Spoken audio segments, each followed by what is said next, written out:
Yeah, I don't know, man. You ever just feel like life is just catapulting towards some greater purpose? Average fat cats with bloated ego. We are the only DJ crazy enough to tattoo Jackie Brown on his ass. This is Michael Mann, and I ride with Extended Clip. Zoom is a sync, so we don't have to do any of that, clap track kind of thing, which I often find embarrassing.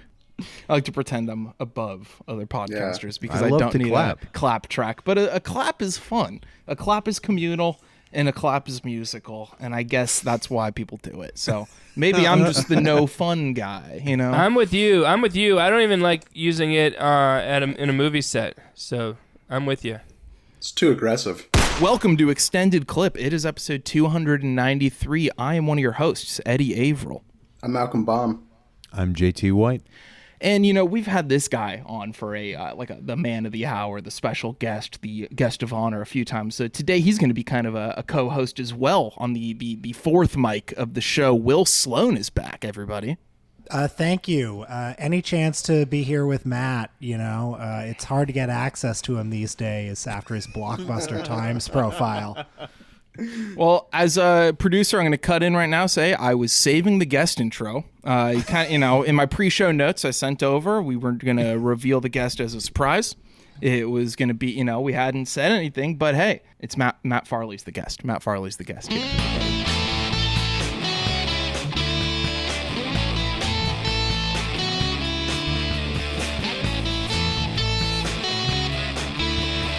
Yeah, and the coup de chance episode was great, by the way. Oh, thank you so much.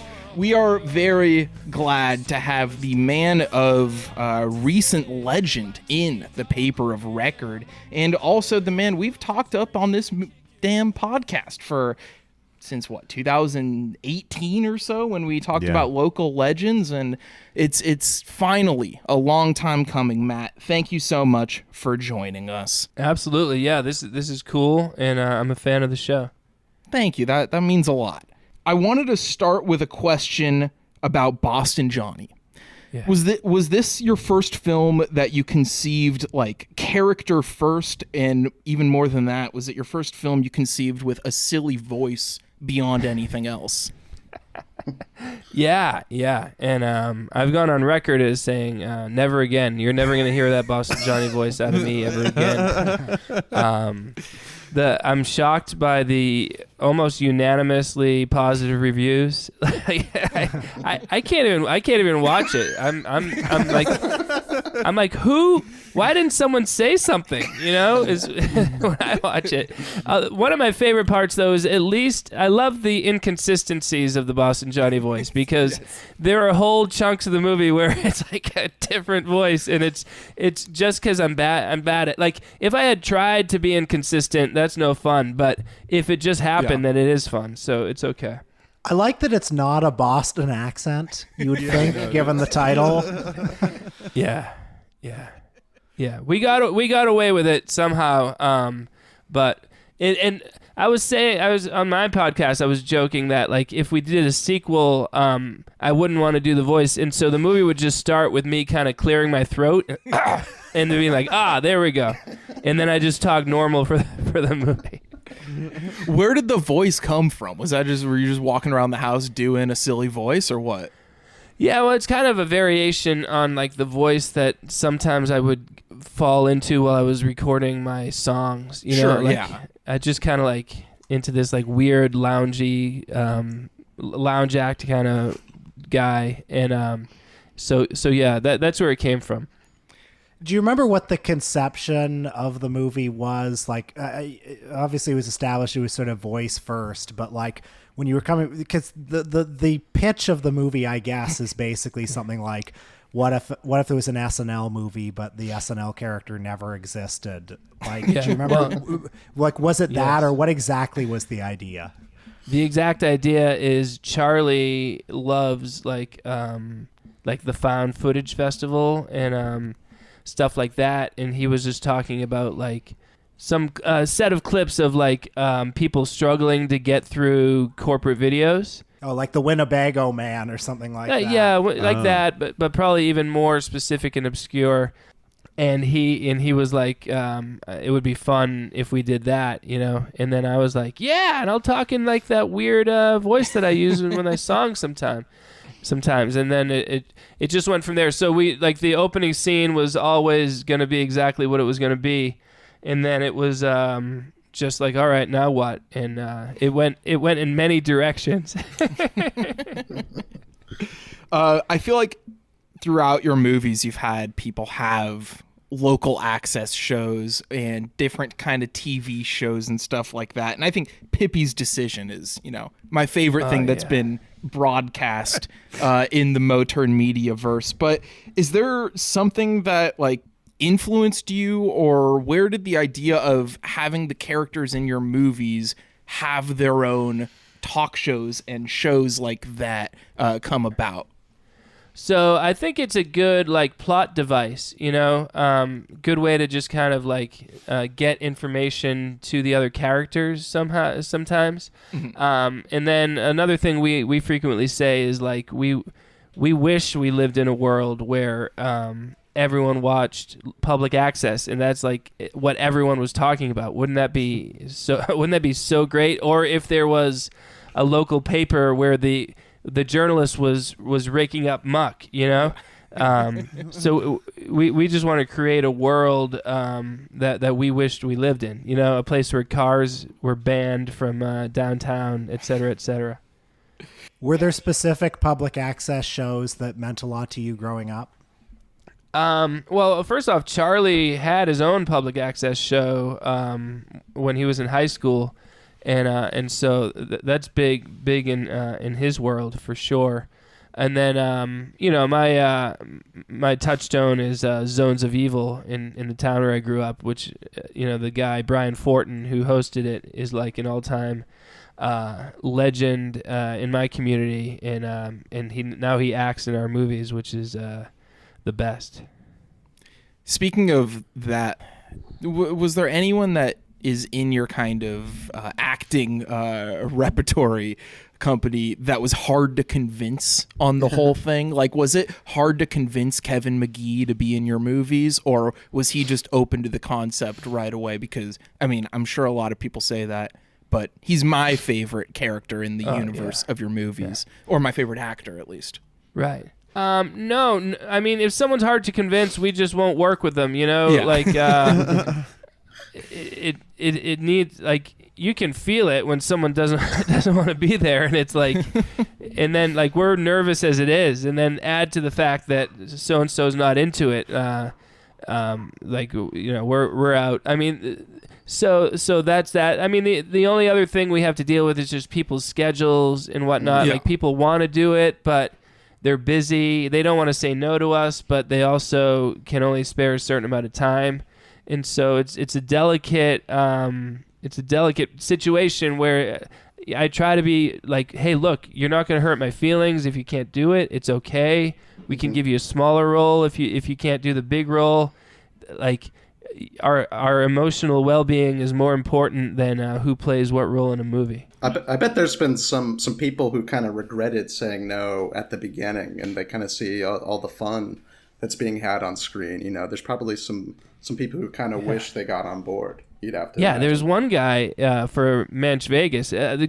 Some guy I hardly knew, but he had charisma, and I was like, he'd be good in the movie, and he agreed to be in Manch Vegas. But then, as the date came up, there was a cookout that he wanted to go to, and I was just like, you're going to go to another, like, how many cookouts are you going to this summer? You're going to another cookout as opposed to being in a movie that will be discussed on podcasts for decades to come, you know?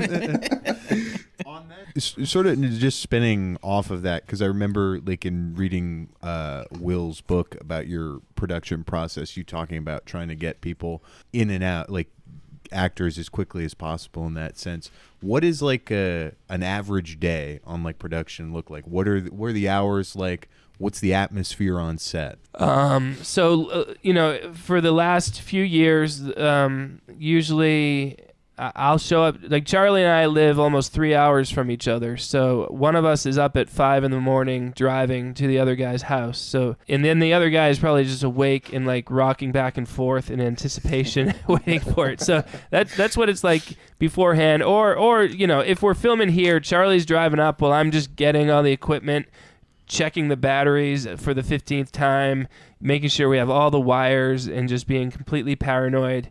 It's because like if we're going to a place even 15 minutes away, if we get there and then we realize we forgot something, it means drive another 15 minutes, get the thing, drive back, boom, we're a half hour in the hole already. So it's like just being crazy about that. And then like for the Hurt You Got Murdered movie, like there was a weekend we had Jay Mayo the whole weekend. He was only there for the movie. And so he was with us all day and just, all right, Mayo, 8 a.m., meet us at this park. And Charlie, I, and Mayo converged on this park. We filmed for 2 hours. We went to a different park by Fortin's house, filmed for 40 minutes. We came home, filmed in the garage for several hours, then filmed in the backyard with T-Max and Toomey, and then went to a school and filmed in the woods by the school. I was really excited about this because we needed wood scenes and we needed scenes in the jail. And I was like, there's a school that in the back could double for the outside of a jailhouse, and there's woods there. So boom, we just saved one extra trip on the thing. And so at this point, it's like night. It's nighttime. Then we come back home and film in the garage for just me, Mayo, and Charlie for another like 3 or 4 hours, and so I mean, it's intense, And prior to that, it's a lot of like just me scheduling it, I mean, Woody Allen doesn't have to schedule each day of his film. Like, Woody Allen shows up and they're like, "We're doing these scenes." And he's like, "Okay," But I'm literally checking the battery levels, making sure we have the mics, setting up the mics before filming the scene. Charlie's got like all these wires all over him because he's the sound man and he's the cameraman and he's directing the actors, and sometimes he's in the scenes too. So it's total chaos. Has the chaos like subsumed a little bit over the years, or does it seem to get more chaotic with the more ambitious films? I think we keep getting better and better. I think we keep getting better and better at knowing what to do. And I mean, for the last batch of films, it's been a little bit tighter in terms of the amount of characters and whatnot. But that's all going to change. Evil Puddle has it's like a disaster movie where you're cutting to one group of people dealing with their evil puddle, another group of people dealing with their evil puddle. Oh, nice. There's like 5 plot lines, all like a 1970s disaster movie. And in each one, there's at least 4 to 10 characters. So we're in for it. But like we've been living too easy a life for a few years. We got to make it hard again. Well, the recent movies, you seem to have hit upon this idea of having scenes that have 2 or 3 people in them, and then those 2 or 3 people will appear in like 3 or 4 scenes throughout the movie, beginning, middle, and end. And it cycles back and forth between these characters, sort of giving the sense that they're in there all the way through. But it looks like you've actually devised a shooting model where people only have to show up for like one day or one afternoon, or I don't know, maybe even 1 hour and get it all done. Yeah, especially for Sharon's roles in Hurt You Got Murdered. She gave us 2 days, but it was basically like 90 minutes each day. And there, I don't want to get too into it, but there's different versions of that movie. In the Tubi version that's coming out, it's just so funny the way that her character gets killed at the end, and it was totally improvised on the set, and just out of desperation, she's like, "I need to leave in 7 minutes," and we're like, "All right, quick, you do that, and we're done." And it's so funny. Like we have literally no extra seconds worth of footage that we could have possibly used. Yeah, but it's and I mean we do all the tricks in the book, like the scenes in that movie where I'm performing at the club. you know, some people were there on some days, other people were there on other days, and I think we do a pretty good job of making it look like everyone was there together. And so that's, you know, and Charlie's real good at that, and he can, like, he keeps track of, like, the geography of the scenes and whatnot. Yeah. And if we can just find these little moments where one character connects another character, like I'm talking to one person, then I turn around and walk and talk to another person, the viewer is not going to realize those are two separate days, and those other two people were never in the same room together. I think that's a sell for getting potential actors. Like, we get you in and out quick. You know True. what I mean? Like, Yeah. this is, we value your time. You know, Clint Eastwood, Woody, they have a reputation for that. 6-hour days. How about a 7-minute day? You know, that's even better. Yeah, and I definitely the Clint approach seems really good to me. And like you know, I'm definitely not I'm not a perfectionist by any means, and I don't necessarily think it's going to be better the more we do it. To what extent does the fact that these movies have fans and kind of have some letterboxd popularity, to what extent have the actors got wind of that, and to what extent do they care about it? I would say most of the actors don't know what letterboxd is. The very high percentage. Or let's rephrase, people outside your immediate circle are seeing the movies. Yeah. But they know to some degree. Like Sharon. I mean, Sharon's been in every one of the movies since Freaky Farley, and she's pretty laid back about it. Just like whatever. It's Well, as long as you shoot all the scenes at once, you know. she's super nice. Honestly, she'd come more frequently too. It's just like we don't want to bother her too much. No, I get it. That's what they had to do with Fred McMurray and My Three Sons. They would shoot him coming down the staircase talking to the three sons, like the whole season's worth in a day, you know? And are they aware of their popularity? I mean, McGee noticed that someone got a tattoo of his face. So I mean, I didn't know about that. That's hilarious. yeah, it was revealed at the last extravaganza, and McGee's wife was just blown away. She's like, "Oh my God, I'm not gonna be able to live with this guy anymore now that he knows a fan has a tattoo." So yeah, he's aware, and but it's hard, it's hard for him to explain it to his friends and family, you know. And he's like, if he tries, he's like, you know, I'm kind of a big deal in the ultra indie film circuit, and people just are like, what are you talking about? We don't even know. They're sure you are, you know. Yeah. Trust me, though. I know it's nobody you know, but the 150 people who listen to this podcast by three guys in L.A., they love me. You know, it's a hard thing to explain. I went to the extravaganza last year, and when Kevin McGee showed up, and he was full Frank Sinatra vibes, where he was the only one who said he rolled in 15 minutes before his appearance, shook hands, sang, stayed 15 minutes after, and then left. You know, That's chairman great. of the board, and I wish people could experience the vibe in the room during that moment, because it was as if Taylor Swift came in. You know, in that one room on that one day, to those 130 people, it was like the biggest star in the world.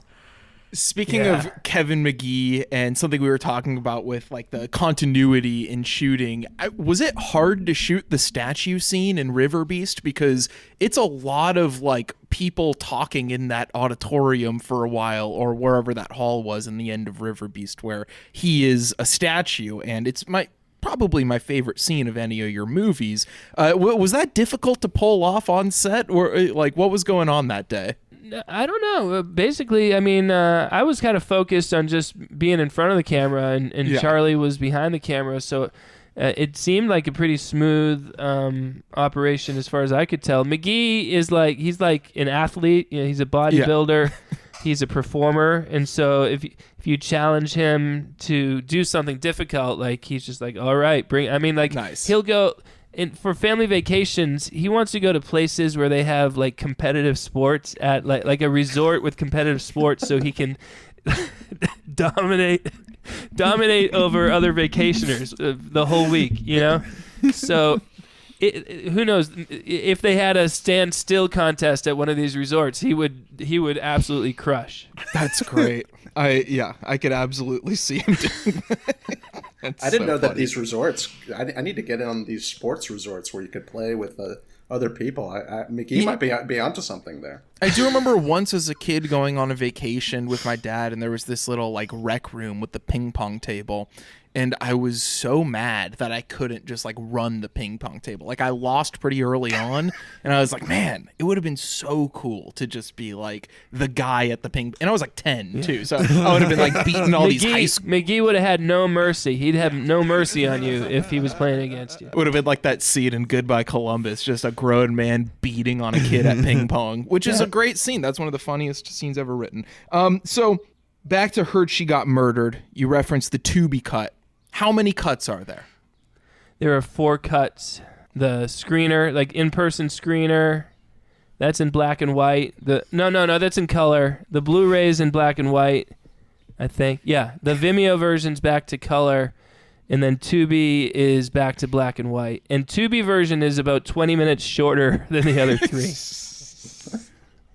So where did you conceive this idea? Like, is this the first time you've done multiple cuts of a movie? Oh yeah. But I have like a reverence for like Halloween and Halloween 2, and like the fact that I think it was when they were filming Halloween 2, they filmed an extra scene for the TV version of Halloween where the girls just kind of like gossip with each other in the house for a few minutes, and then it's like, ooh, like the secret TV scene, and then Halloween 2 has stuff that was only for the TV version also, and then I was like, Charlie, I have an idea, 4 versions, and he was like, ooh, wow, that sounds like a lot of work. I was like, I'll edit all 4, don't worry about it, and then it was, the script was written at that point. Then I went back and just added like, scene 5A, scene 5B, scene 5C, and basically if somebody did 2 takes, I'd use both, the first take we'll use in version 2 and 4, the second take we'll use in 1 and 3. It's almost imperceptibly different, but still, like, the dream is that someone doesn't know it's coming and is watching it and just has an uneasy feeling like, why does this seem different than the movie I remember,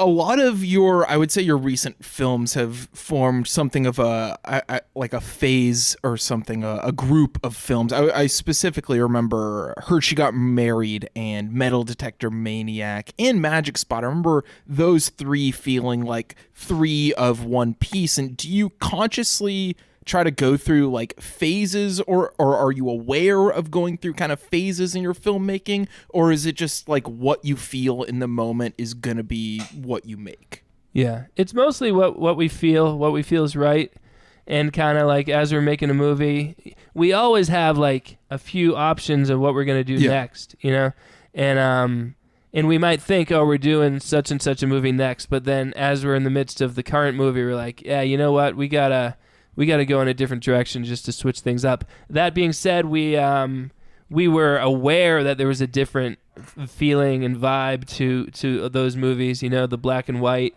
and the more minimalism involved in it, and bleakness. There's a certain bleakness to the locations. A lot of winter shots.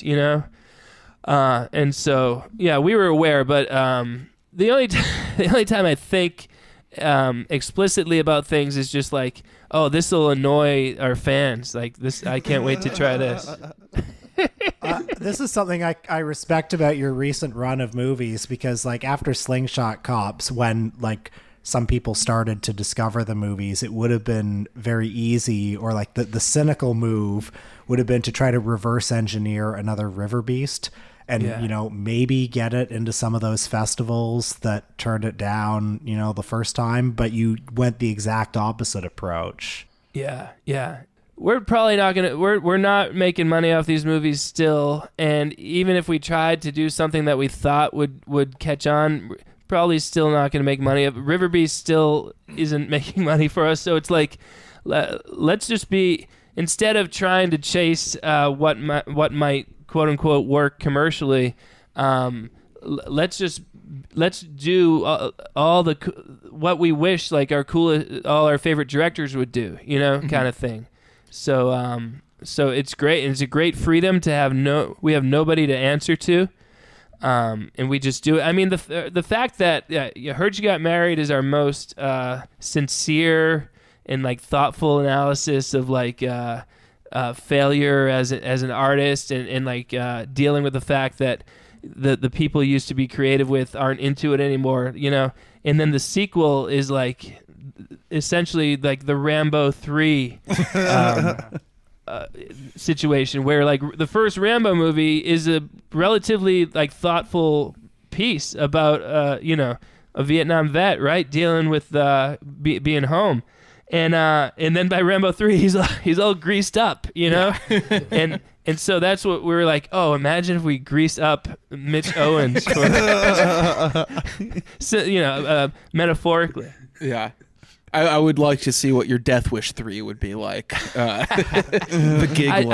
I love that. I love how, like, when things go off the rails, when they jump the shark and whatnot, it's so hilarious. And I love to have, like, lofty, creative, like high-minded creative loftiness be completely undermined by, like, crass commercialism.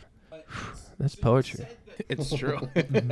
You had accepted, not making money on these movies right now, but are you paying attention to like which movies seem to get more views? Like, are you aware of which ones are more successful relative to the other ones? Yeah. I mean, there's no question. Riverbeast is number one for sure. Okay. Leaps and bounds above the rest. And then Local Legends seem. You can kind of look at the number of views on Letterboxd, and I think that basically gives you an idea. I mean, for sure, we have way more viewers than have logged it on Letterboxd, but I think proportionally it lines up. And I haven't surrendered in terms of like actually making money off this at some point. It's a long process, and it's just like I'm still on board of the plan is just make so many movies that they can't ignore us. I mean, it worked for music, and it's been working for movies. Less and less people are ignoring you, I guess. Yeah, Yeah, it's just slower. Everything about making a movie, it takes way more time compared to music, and maybe people are a little bit more apt to try out a song they've never heard and listen to it for 2 minutes versus trying out a movie they've never heard of. I kind of consider it like a personal goal. Like by decade's end, you'll have a Criterion Channel retrospective. Yeah. Like within 5 years, the Metrograph in New York will do like a full retrospective. Not that I have any sway with these institutions, but it's a personal goal to like keep mentioning these movies until like everyone's collective efforts get them to that level. Well, thank you, and but seriously, like the old guard is moving on, and someone's got to replace them. So like it might as well be us. And one thing that I noticed like my music has been in the ears of a generation of kids, who are only now just teenagers or in their 20s. Like I did a show on Sunday night, and people were lining up to have photos with me at this like dive bar out in the middle of nowhere in Westfield, Massachusetts. And they're like, every one of them was like, my friends and I used to listen to you when we were kids. And I'm like, you're still kids. What are you talking about? And, but I came out of it feeling, I was like, oh man, this is good. There's a whole generation that I've tricked into thinking my singing voice is normal. They didn't know when they were 7 listening to the Poop song. They're like, I guess this is what singers sound like. Yeah. So look out. I plan to live into my 90s and to be creative until I turn 93. So plenty of time for lots of good things to happen. I mean, to that, I love that you have a kind of bifurcated reputation, like to literally millions of people. like know the poop song. And there's the Times profile, which and many other profiles like it, but then there's another audience who genuinely take you and Charlie seriously as filmmakers. And I don't want to say there's no overlap in those concentric circles, but very little though. Yeah. So I actually want to ask about this because I forgot about this. My first exposure to you, Matt, was an ad on a podcast for your music as the toilet bowl cleaners, and this was probably 2012. I want to say. Were you buying ad space through like Hollywood Handbook? Hollywood Handbook. Yeah. Oh my goodness. Yes. The Hollywood Handbook's key to my origin. But what was that process like? They were kind of disrespectful in their ad too. Yeah. I quite remember it. So yeah, I was just like, what can I do? And I was looking. I was like, oh my god, podcast ads are cheap. It was like $20 or something. Oh and wow. Yeah. So I sent it off for a few. I think I did like the Matt Bronger show too in that same batch. And I don't know. I spent like $100 for a few ads. And I definitely was rubbed the wrong way by the way they just totally man, as long as I'm disregarded me. predicting, within 5 years, all of those LA comedians are going to be like, Matt Farley, we always loved him. The poop song, he's a legend. Exactly. I will be there to be like the moderator of the reunion between Sean and Hayes from Hollywood Handbook and Matt, where they make good and just sit there and listen to him sing his songs and accept the artistry. Right. And no hard feelings too. They're just doing. It's hard. Like when you see it, when you're reading an ad for the first time and it's about a poop song band, I think it's a natural inclination to kind of not be super serious about it. They have 10 albums of poop songs. Their hits include Poop into a Wormhole, The Diarrhea Bounce Back, I Pee When I Poop, but Not the Other Way Around, and Poop in the Urinal. So that's the only person who gave money to our show. So look up the Toilet Bowl Cleaners, which I guess is a real thing, on iTunes, Amazon, and Spotify, and that's literally the only people that gave any money to our fucking show. For what it's worth, they did lose plenty of sponsorships for doing bad ad reads. You are not alone there. But let's not talk about a podcast from 12 years ago. Let's talk about a movie you made 12-ish years ago. I remember a while back you talked about local legends in reference to films like Frances Ha that you kind of found ingenuous or disingenuous or false about making a life as an artist. And do you still think that local legends like holds up these days to those standards, or do you think a decade later do you need local legends too? Yeah. Well, I'll announce. I've sort of someone else already posted it on Letterboxd, but I am making local legends too. That's great to hear. Okay, now it's yes, I check Letterboxd constantly. The most recent review for Local Legends 2. This might be one of the greatest movies ever made, century defining, said the most recent review, and it wasn't me using a pseudonym, I promise. and I'm not I'm not joking. It's true. It is century defining, and it's like this is what being an artist in the 21st century is about. So yeah, and again, nothing against Greta Gerwig and what is it? Noah Baumbach? Did he direct that one? I wasn't trying to, dig at Frances Ha but their or movie anything. stinks and they're terrible. No. Just when I watched that movie, I was just like, is every creative person just a mess in a basket case and just miserable and lost and aimless? I'm like, I'm not, and I think I'm making some honest, compelling art right here, and I have a chip on my shoulder because I feel like people write me off because I'm such a like happy and grounded individual. Like, if my official bio involved like major like drug addictions and run-ins with the law, people would be like, ooh, I can hear that in his songs. And it's like, no, you can't. No, you can't. You only hear it if you want to hear it. And so my approach is to double down on not being cool in any way possible. Just to be like, you know what? Most of our favorite artists are not actually that cool. They literally pay a publicist to make them look cool. And that is not cool. That is so... Imagine that. Your favorite artist is paying a publicist and being like, can you make me look cool, please? It's like, ugh, gross. Well, it's obviously true that you probably don't have like a drug and alcohol addiction, but like you obviously do have like an unquenchable appetite for something. Like you, like as well grounded as you are, you seem to like be have this craving for, and I say this as affectionately as possible, attention, you know, or validation of some kind that fuels you. You know, that's kind of your. That's my drug. That's, Yeah, for sure. Yeah, I definitely like praise a lot, and at least, but it's like I try to keep it in check, and it's like.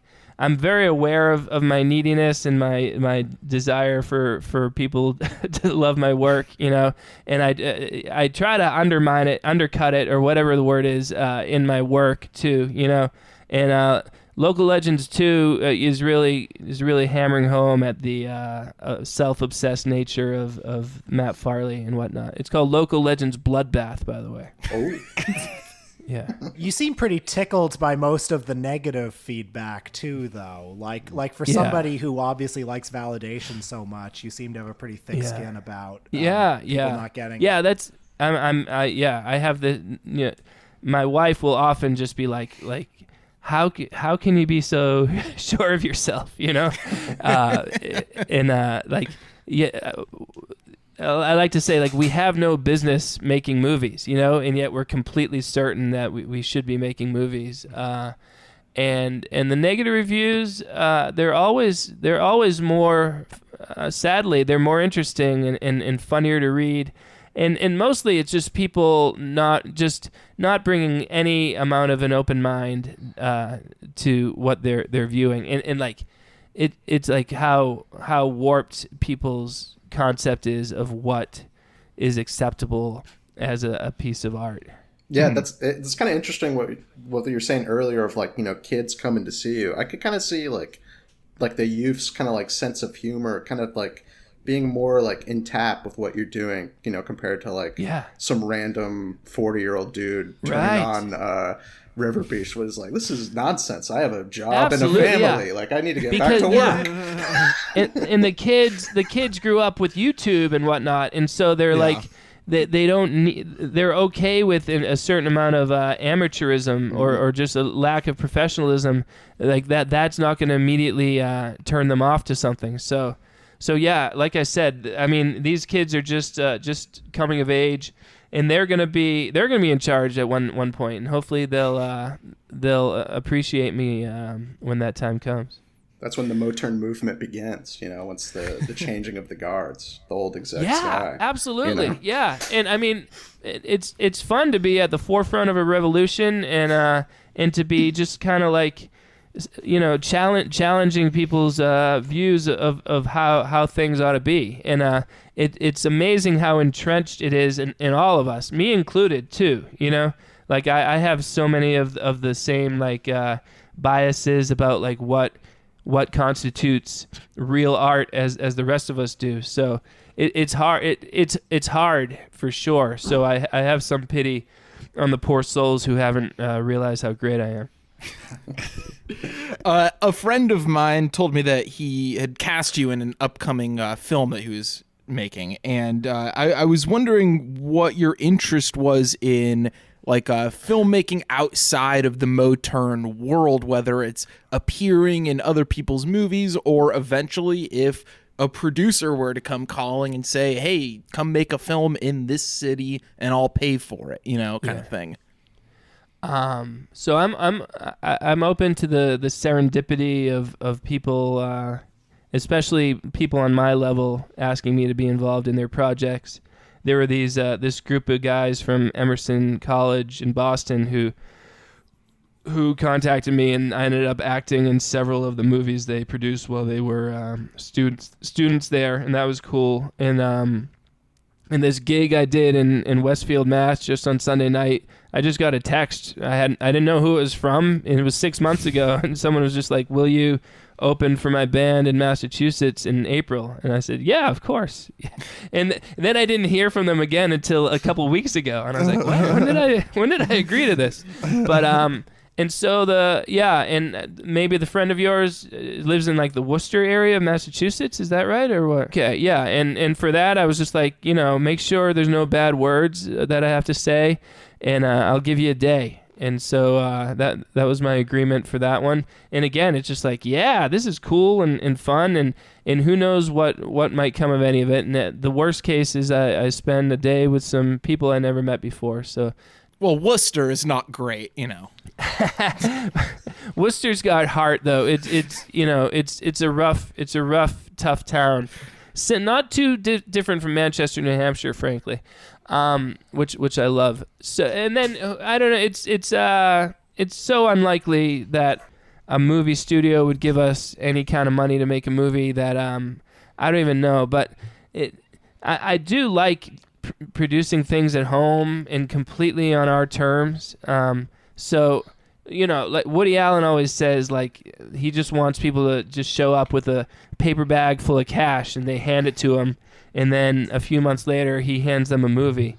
So if someone wants to get on that plan with us, maybe we'd consider it. But at this point, it'd be very hard to take any notes from a money person. After we've been just following our own muse for so long. Are there filmmakers, like well-known or reasonably established filmmakers, who have reached out to you and said they like what you're doing? Only Simon Barrett, writer of the #1 movie in the world right now. Oh, is it out? Oh, okay, yeah, nice. Yeah. That's great. Good for him. He's incredibly nice, and he was watching it in that Spectacle film online whatever thing that they did with us back in 2020. And so yeah, he gave us $400 to be an executive producer of Heard She Got Murdered. And it's cool. I don't know. I wonder. I haven't even checked if his IMDb page includes Heard She Got Murdered, but that's so generous and so nice, and I can't thank him enough. I don't think anyone else has acknowledged us, but some future filmmakers. Yeah. I did want to ask, where did the stipulation for no bad language come from? Well, when I was in 5th grade, all my friends started saying bad words, Yeah. and no one had said bad words prior to that, and Classic. it seemed like it was like, what do you do? Wait, you're cool now? Oh, that's how I felt about it. And then they're like, why won't you say bad words? You should say bad words. And then I was like, well, I mean, no, absolutely not. I will not say bad words now or ever. And in high school, at one point, there was $65 on the cafeteria table that had been piled up if I would just say one bad word.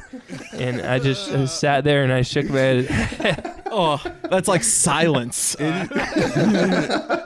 So it's completely just out of spite is the whole point. Like, I don't have any problem with bad words at all, and I just can't let my friends win.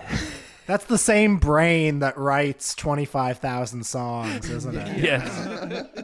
I mean, it's great because it does feel like I come into Motern Films with a set of expectations where, like, the mildest damn in like a Hollywood movie that wouldn't like shock me. It's scandalous. Like, there's sometimes when like either subject matter or like I don't know, verging into a bad word comes as a deep surprise. Or the nude photos that are referenced in Heard She Got Married. Exactly. Yeah. That was like, it whoa. feels really slimy when I say the word nude. Yeah. I mean, he took his darn shirt off and busted Johnny. And I also think that makes it does help with comedy though. Like, that's always been funny to me, was like shows where they had to avoid cursing always made it so much funnier to me when I was growing up. Absolutely. And Seinfeld also, course, I'm a huge Seinfeld fan, and the fact that they had to hold back, meant that they had to get around things in clever ways that just made it more fun. And that was just like, that's the hard mode version, because every other Seinfeld episode is about sex, Yeah. and so making that without any cuss words is just what an achievement that was. Another thing is, like, when it's an unprofessional movie like what we do, a homemade movie, it just like it does feel like, even if we weren't as prudish as we are, it does feel weird and icky when you're just like, oh, that's not an actor or an actress getting paid money for doing this. Yeah. This is just and Just like asking your mom to curse. yeah, exactly, yeah, or like nude scenes. Oh, like, yeah. Like all those Joe Swanberg movies. Yeah. Don Dolar's Don Dolar's movies. It's just like it was his aunt's. Well, I say aunt, but his aunt's hairdresser that they somehow convinced to come and do a topless scene, and it's just like, God. oh, this poor woman. I guess we can get my aunt's hairdresser. What a horrible situation. Like, when you find yourself in that situation, you got to rewrite the scene or reblock the coverage, Seriously. That takes a special type of charisma, though. Like, if that person took that power and applied it to more wholesome things, like, they could be pretty far in life, because, like, you could I don't probably know. get some good donations on the street if you could get your aunt's hairdresser to appear nude in your low budget movie. You could just get donations for the money for the movie. Yeah. And I should say too, like, in Freaky Farley, there's more violence. It's a little darker. Yeah. And there's a simulated skinny dipping scene. And part of it was, I think we say this in the book that Will and Justin did. Part of it is like, where the premiere was mostly just like our parents, and like aunts and uncles and cousins, and those scenes didn't get a huge reaction from that crowd, and just kind of embarrassing, So that's another reason why we steer away from there. But it would be fun to do like a shockingly raunchy movie at some point. That would be great. It also does add a lot of what I was talking about as an achievement with Seinfeld. The fact that you've made several fecal albums that do not include the S word is, the amount of workarounds, the amount of types of words you have to come up with to say poo without saying S is, it's hard. It's a feat for sure. Thank you. When the diarrhea shoots fast from your butt, once it hits the toilet, it bounces back up and it stains the bottom of your toilet seat, and it also stains your butt cheek. It's called the diarrhea bounce back, bounce back. It's called the diarrhea bounce back, baby. It's called. Speaking of songs, I wanted to bounce ask back, some bounce music back. questions. I wanted to ask about Jonathan Richman. I know that you're a fan of him. What does he mean to you in terms of like both the ideas of your music and just like how it sounds and how you approach music? I'm wearing a Jonathan Richman shirt right now, if you couldn't nice. tell. Yeah, he's great. I brought my kids to a concert back in October. Oh, that's great. And like, it was their first concert. They're just 7 and 9 years old, and it's like a great first concert, not too loud and nice and wholesome, and it was great. So it's kind of cool. The way I learned about him is my dad actually played one of my songs to one of his colleagues, and the colleague was like, "That reminds me of Jonathan Richman." And so my dad passed that on to me, and I had never heard of him at that point. And then I looked him up, and I was like, "Oh my God, this guy's amazing!" And so I'm just a huge fan of the open the raw love of everything. One of his songs is "The World Was Showing Its Hand," where he talks about how cool like an alleyway is, and like the smell of exhaust from a car or from a bus or whatever. And just, his band was called the Motern Lovers, which I think kind of meant like they love all these modern inventions, kind of. I could be wrong in my interpretation of it, but just like, embracing everything about life. And so I love that. And then, I mean, he's got a lot of very specific songs like Ice Cream Man, Yes. which is just singing about the ice cream man. And so that's very much up my alley. Ice Cream Man is the song I was thinking of, thinking about you, because I just recently got that Modern Lovers Live record from the late 70s where that crowd seems like they don't know what they're going to get, and they're expecting that first Modern Lovers record, that proto-punk sound, and instead they get him singing Ice Cream Man with 4 false endings, you know? And it reminds me so much of your sense of humor in your movies, even his music. Yeah, absolutely, and he's from the Boston area too. Yeah. So there's something in the water. 'Cause it's so fun.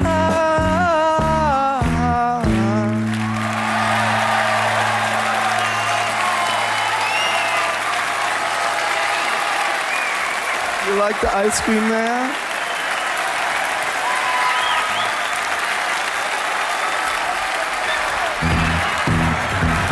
See, Ice Cream Man, I want you to ring your bell.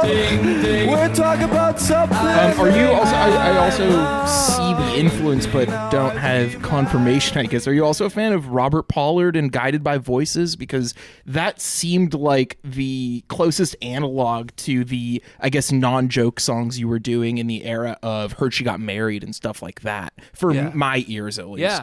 I don't listen to them very much. I like them and respect them, and am filled with rage whenever his name is just comes up with the word prolific. You know? Yeah. And I'm just like, why is he always the one that people reference for prolific songwriters? It's like, this drives me crazy, and so yeah, I'm jealous. And maybe the music's just a tad bit harder and noisier than is my taste. You know, where Jonathan Richman is more apt to use an acoustic guitar, Guided by Voices is more apt to use an electric guitar, and so yeah. But I mean, hats off to just some guy from Cleveland or something. I think he's from Cleveland, Ohio, or somewhere in that general area, and just like putting out albums. And he was doing it in the 80s into the 90s, where it's that much harder to get your stuff out there, selling CDs out of the trunk of your car or whatever.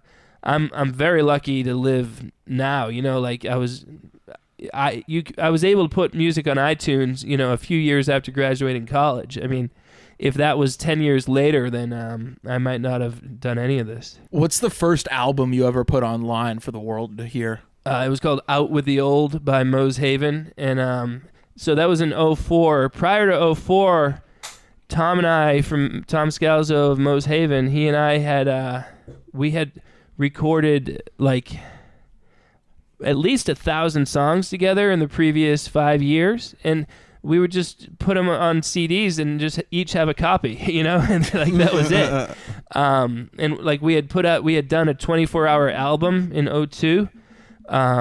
Where just our goal was like by the end of the year we have to have 24 discs each with an hour of music on it, and then we'll have a listening party, very poorly attended by the way.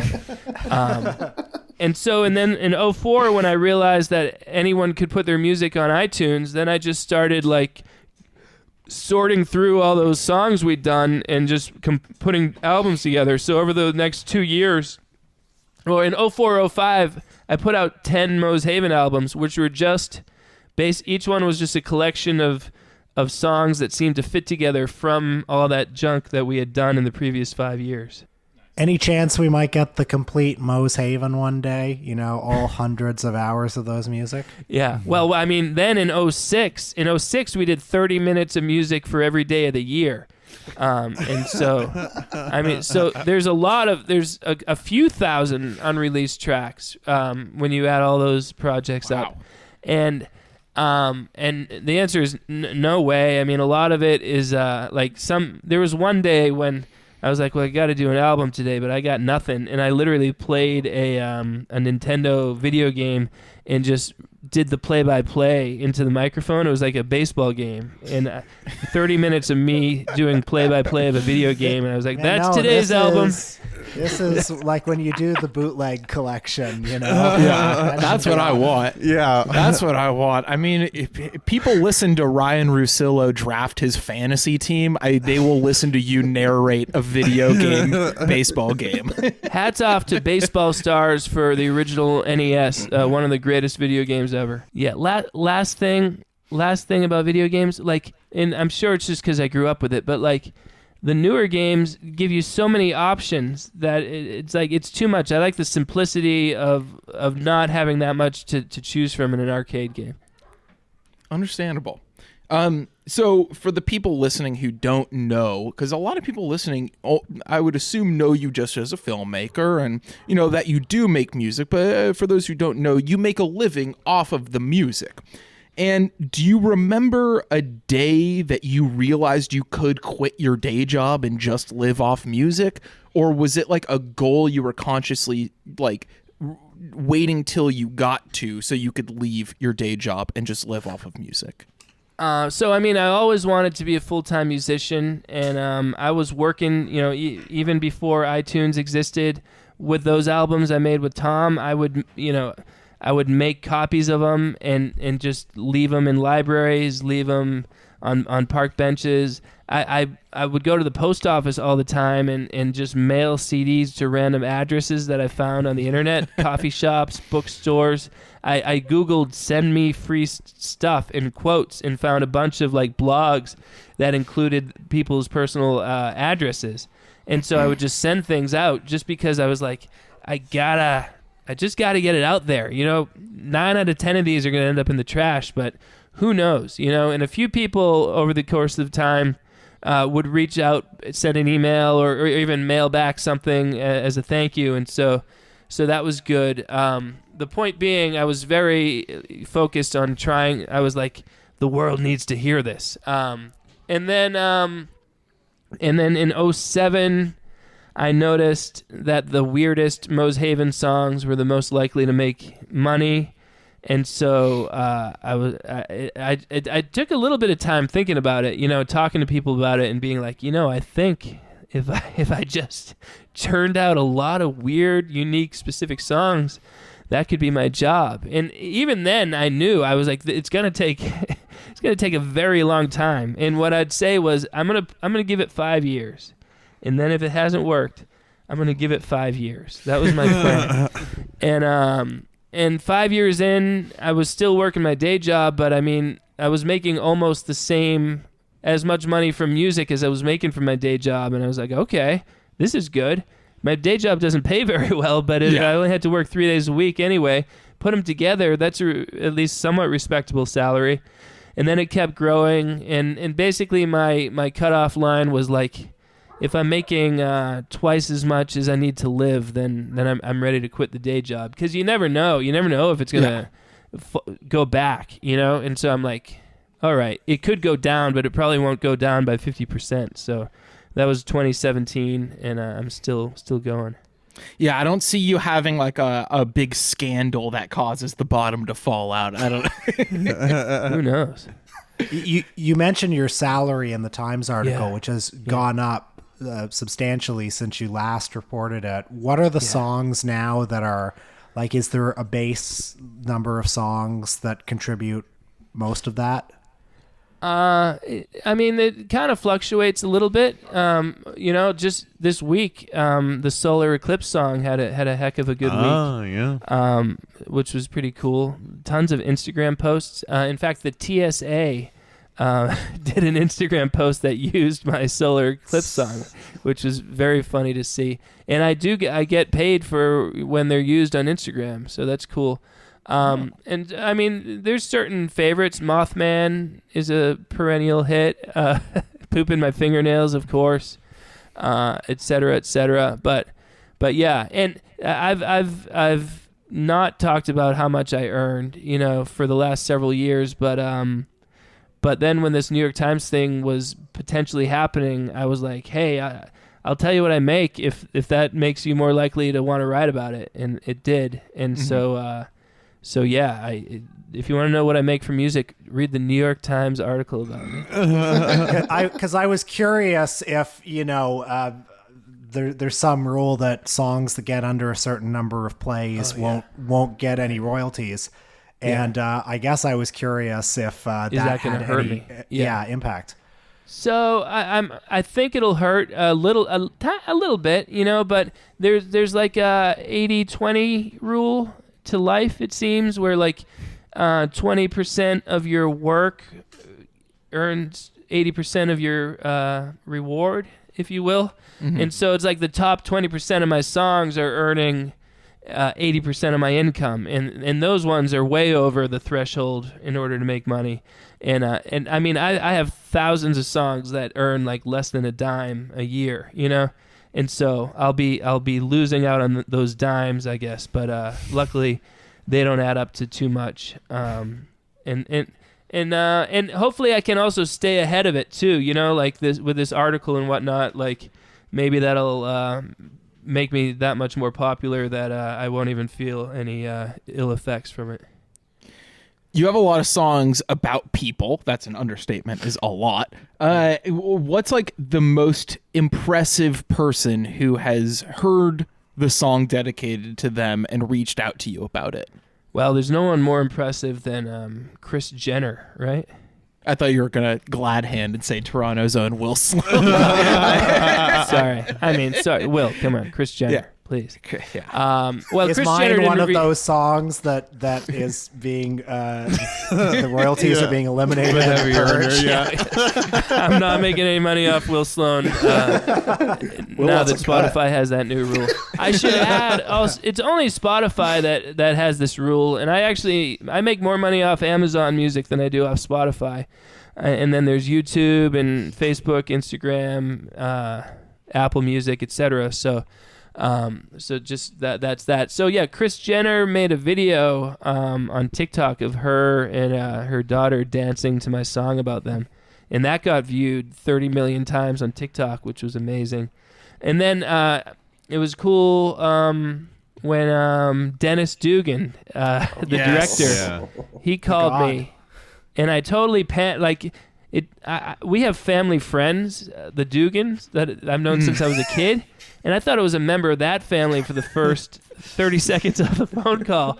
And it wasn't that long a phone call. And so by the time I hung up, I was like, he directed Saving Silverman. I should have said directed something. Grown Ups 2, for God's sake. One of our favorite movies on this podcast. Well, okay, can I just say Saving Silverman is incredibly hilarious. It is so good. I can't say enough good things about it. I got to go back to that one. I haven't watched that one since a TBS viewing in my early days of youth. I definitely got to go back to that one. It's easy to write it off as just another Jason Biggs ridiculous like rom-com, but like it is just over the top, just perfectly over the top comedy. Check it out. I like my Jason Biggs movies more anything else style, you know? I'm glad you said it because I was going to, if not. I'm a Woody apologist. I'm a late Woody apologist. Oh yeah. But I can't get my head around that movie. There's just something about the rhythm, even the rhythm of the editing. Just it feels stilted in a weird way. But I'll defend plenty of late Woody movies. Even the Joaquin Festival? Phoenix. I won't defend that one. I haven't even gotten through that one. Yeah, but Wonder Wheel. Cafe Society, the Joaquin Phoenix movie. Yeah. He had a good little run in the mid-2010s. I liked Cafe Society. I'll always have an immediate nostalgia for that theatrical viewing opening day. Matt, thank you so much for joining us here. Before we let you go, I want to do a very quick rapid fire round. I'm going to say the name of an artist from the world of either music or movies. And I want you to immediately say your favorite album or movie by this person. Is that clear enough? I'm ready. All right. Woody Allen. Stardust Memories. Neil Young. Cortez the Killer. Great choice. Bob Dylan. Shot of Love. Wow. The Kinks. Strangers. Albert Brooks. Lost in America. And finally, Olivia Rodrigo. Bad Idea, right? That's a great choice. Great choice, Matt. Matt, thank you so much for joining us on Extended Clip. Will, thank you so much for joining us on Extended Clip. I think this was a very fun discussion, and I hope all of you listening at home enjoyed it as well. You can sign up at patreon.com/extended_clip. There's a link in the description. You sign up, you pay $5 a month, you get an extra episode every single week. The most recent one was on Paul Verhoeven's L, which we have claimed as a modern classic. Matt, anything right now that you want the people to check out? What are you pushing people on right now the most? The movie, the music, besides the New York Times article? Yeah. You know, last year, my band, The Big Heist, we put out 5 albums in a row, one per week, called The 50. And boy, it came and went with very little fanfare, even within my realm of things. And it's time for people to rediscover, or frankly, just discover The 50 for the first time. Start with the album Perfect Crime by The Big Heist and be amazed that just 4 guys who have a lot of other things to do still managed to churn out this masterpiece. Matt, how about Motern on Motern 2 in a few years? Oh, every time the phone rings, I'm like, is this the call that they're ready to start the next book? You know I'm there. You know I'm there. The thing is, no matter when you do it, it's going to go out of date quickly because we're not stopping. It kind of blows my mind that we wrote that book before Magic Spot, before Heard She Got Married, before any of those movies. Like It'll be 7 movies ago by the end of this year. Motern on Motern. Some people say the 21st century's answer to Robert Bresson's notes on the cinematograph. Go check that out if you haven't already. All right, goodbye, everybody.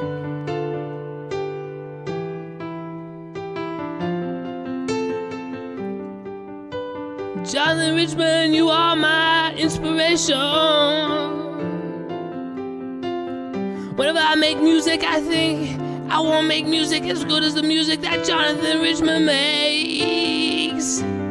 Jonathan Richman, you used to be in a proto-punk band or something like that. And then Jonathan Richman, you saw the light and realized that the meaning of life was to make nice music that was easy on the ears and just as groundbreaking and just as wonderful. And you like to sing about painters, and you like to sing about simple, basic things in life, in the wonder of looking at life with wide eyes. Yes, you do. Yes, you do. You are my inspiration. Yes, you are.